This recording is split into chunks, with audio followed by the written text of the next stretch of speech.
You are fantastic, yes you are. You are fantastic, you're a star. Overpopulated cities around the world have caused people to become a greedy, selfish, and litigious society. Would you like to be happier, live longer, never be forgotten, and help make the world a kinder, more civil place? It's actually easier than you think.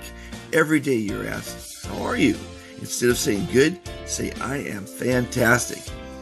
It will make you look better, feel great, and reduce your stress. Making the world a better place starts with each person. Please join the Be Fantastic movement today. What you want to be, you can be. Be fantastic. I met Dr. Fantastic along life's way, and I heard him say, you are fantastic, yes you are. You are fantastic, you're a star.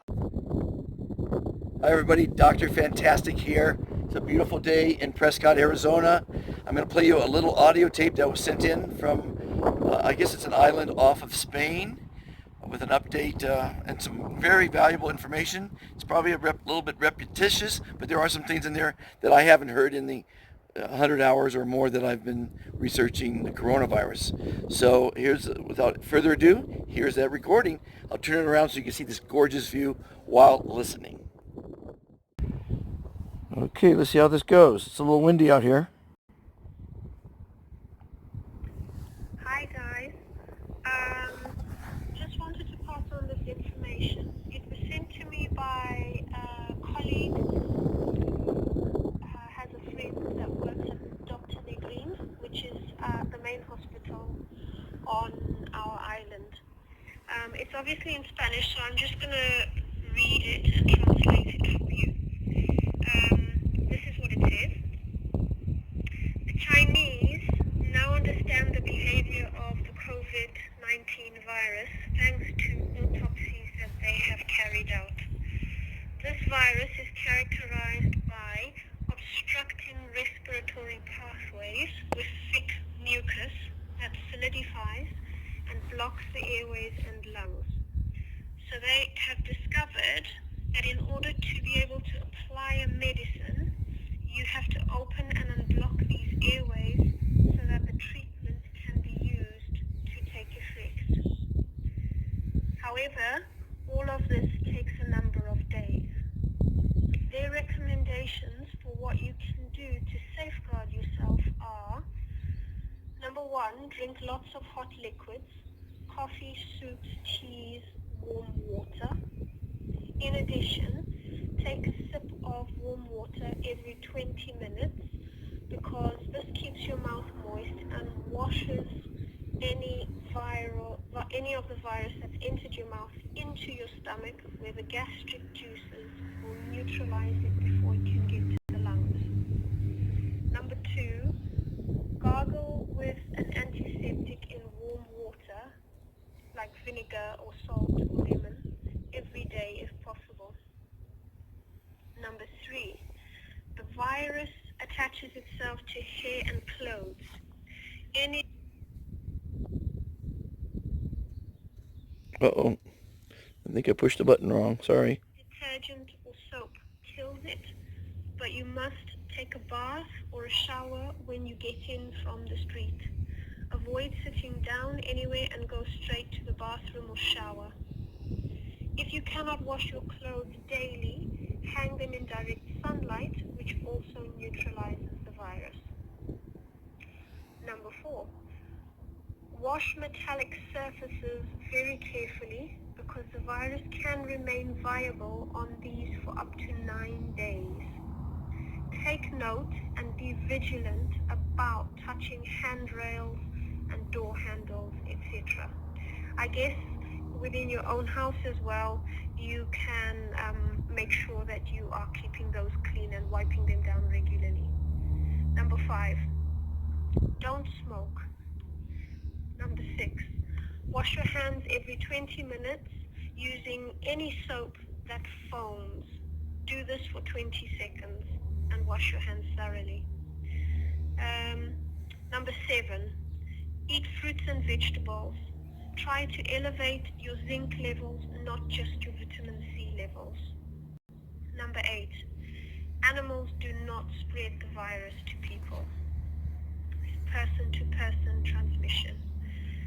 Number 9, try to avoid getting the common flu, I guess because this just already weakens your system, and try to avoid eating and drinking cold things. And number 10, if you feel any discomfort in your throat or a sore throat coming on, attack it immediately using the above methods. The virus enters the system this way and remains for 3 or 4 days in the throat before it passes into the lungs. Good luck to everyone. Take care of yourself and pass this information along if you wish, he says. So I've heard a lot of the same thing from a lot of different sources, so it seems to me that this is now kind of very credible advice that people can be taking on board to try and protect themselves. Hope it helps. Bye. Well, not only was that beautiful advice, but she has a beautiful voice. I get these emails and texts quite often. I'm trying to share them with everyone, trying to give good information, trying to give some lighthearted entertainment as well on the channel. You know, I'm not making light of the situation, but, you know, we've got to keep a positive attitude. We've got to listen to those 10 points. Many of those 10 points I haven't heard on any of the newscasts, documentaries, or the shows I've been trying to get educated on this coronavirus. My interview with Dr. Robert Henderson was fantastic. You should listen to that. The interview I had with Fred Eichhorn last week was incredibly important. It's not only on my radio show, it's on my podcast, and it's on YouTube, 2 segments on my YouTube channel. These are some important shows to watch or to listen to and to share. And together we're going to be a stronger community, be stronger people. Hopefully we won't be so as greedy, because the greed is what got us into this. And be fantastic, everyone. Join the movement. Encourage other people to join.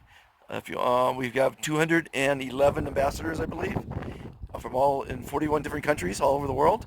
And I'm happy to be able to bring positive, incredibly important information to the listening audience. Be fantastic, everyone. Please hit like. It helps it a lot.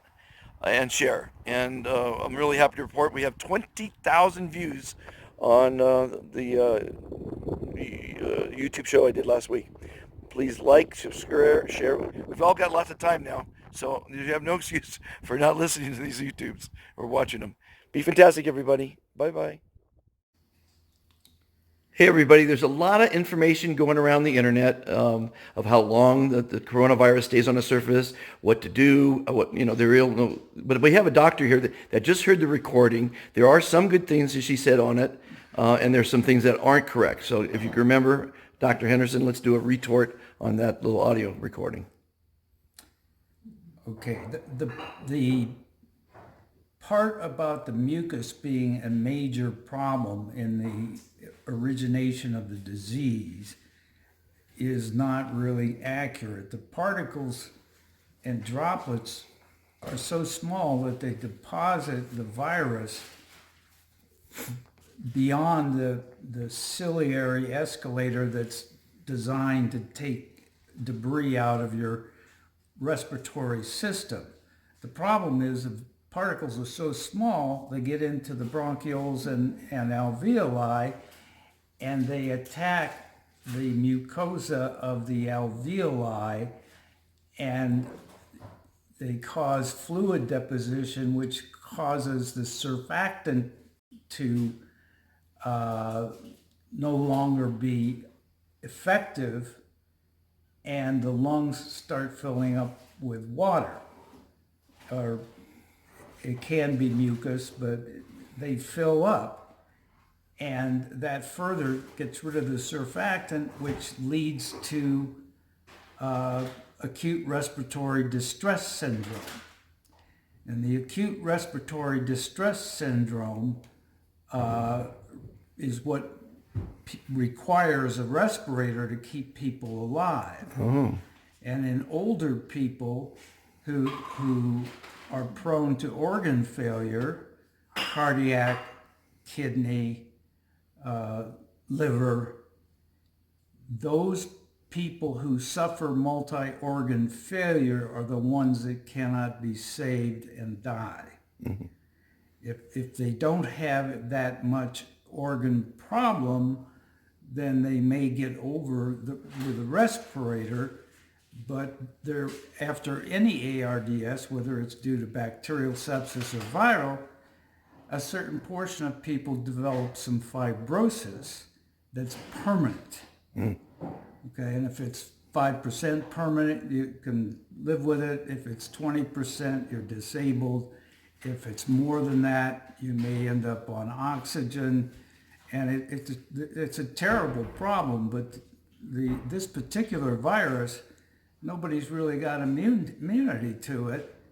And so it's very effective in causing the acute respiratory distress syndrome that starts because of it's destroying the mucosa of the alveoli and the surfactant barrier. It's a mouthful. So basically, these respiratory devices are shoving oxygen in their throat because they can't suck it in themselves. Right. They have problems getting air in and getting air out. Oh, both. But it's not like asthma, like reactive airway disease. It's more because the air that gets in doesn't have the surface to oxygenate the blood, which is the whole purpose of the lungs and the reason that people end up on respirators, because otherwise, without positive pressure, you can't get oxygen to oxygenate their lungs. Gotcha.